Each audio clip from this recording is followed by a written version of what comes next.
those of you who follow me on my channel, you guys will know that I prefer to sell options for premium, which generates an income.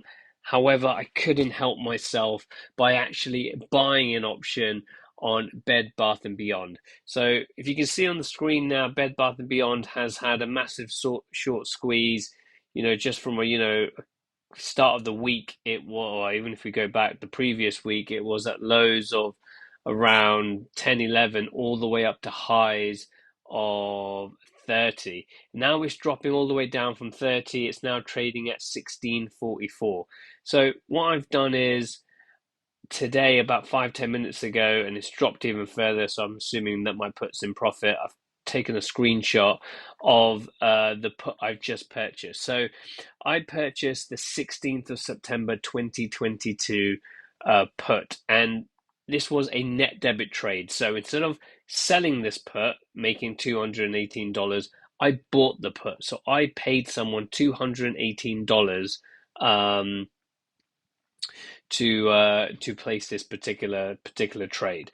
And you can see here that in just today, it's not what well, when I took the screenshot, I was down $3, but overall, this massive gap down that you can see from the 17th to the 18th, where we are kind of today, you can see that it has increased by 25%. So that's that gap over here. So I wish I did do this yesterday, but we are where we are with these things. So at the end of the day, it's $218. And to be fair, I probably did this more for you guys in terms of shooting this video, to give you guys some, entertainment purpose on this Bed Bath and Beyond trade. So when I took the screenshot, when I placed the trade, I was down $3.10. So my expiration is the 16th of September. So my aim is to obviously sell this or sell this put for a potential profit.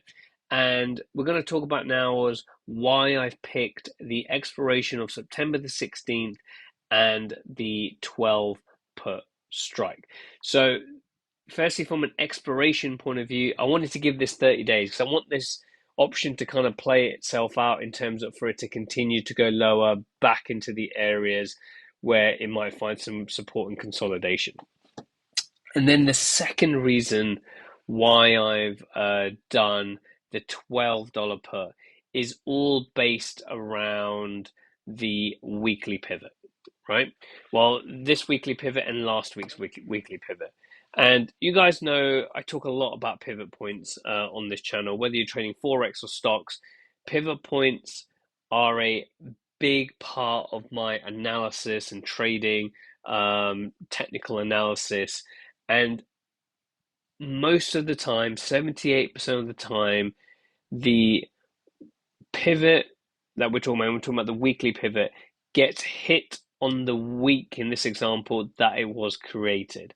Now, last week it missed its pivot because obviously it traded above its pivot point, and this week as well is trading above its pivot point as well. We still got obviously the rest of today and tomorrow to go, but more than likely I'm assuming that this pivot point and this pivot point will not be hit. And that's one of the reasons why I've selected this pivot point as my strike price. So this pivot is at 11.74, so basically $12. And what I want it to do, I wanted to give it some time. So where is it? September the 16th? Yeah, so September the 16th, is basically at this point over here, right? So I'm assuming that, whether it goes down or fizzles itself out, ideally I want it to get to this level, as soon as possible. And I think it will get to this level because as you probably, we look at history, for example, this pivot point here was missed, right? 1, 2, 3, 4, 5, 6, 7, 8, 9, 10, 11. It took 11 weeks for this pivot to get hit, but most of the time this is hit, this is hit, this is hit. This got missed, and again, this taken 1, 2, 3, 4, 5, 6 weeks to kind of hit this kind of pivot level, right? So this is what I'm talking about here. Oh wow, it's continuing. to still kind of drop here, not at the lows yet, but I'm hoping because it's had such an aggressive pull up and it's taking an aggressive pull down that over the next 3 to 4 weeks that we'll get closer and closer to these two missed pivot areas. I only need it. I don't even need it to go all the way to 12, right, to start making a profit. I'm probably am slightly in profit at the moment with this particular trade, but if I can make 30-40% on this particular one, then that would be absolutely insane. So that's what I'm looking at on this particular trade. I'm using pivot points as kind of magnetic zones, for more of a better term, because I think that price will look to get to this level, even potentially this level. But if it gets to here in the next by the end of today or by tomorrow, my put that I've sold,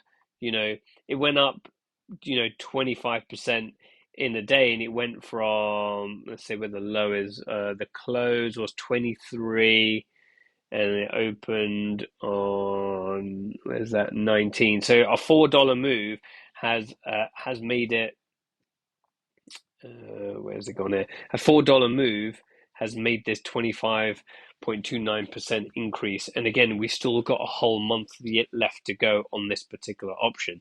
So if we get another couple of days of it going back down, we don't need it to go all the way back down to this point. We just need it in, I would like to say, if we get anything around in this area here, I think we'll be in a good position. And I do like we've got two missed pivot areas, not just one, but two, implying to me that potentially Bed Bath and Beyond can continue to go and make its way down. So that's the logic of why I've done this trade. It's $200. For me personally, in the grand scheme of things, $200 is not a lot of money. If I do lose this trade, or if I buy it back for $50, it was more of a learning experience for me and some entertainment for you guys. So again, make sure you subscribe if you are in this particular trade or doing something along this lines. Comment down below. I'll give you an update either way. $200. If I lose it, I lose it. It is what it is, and I should see you guys in the next video.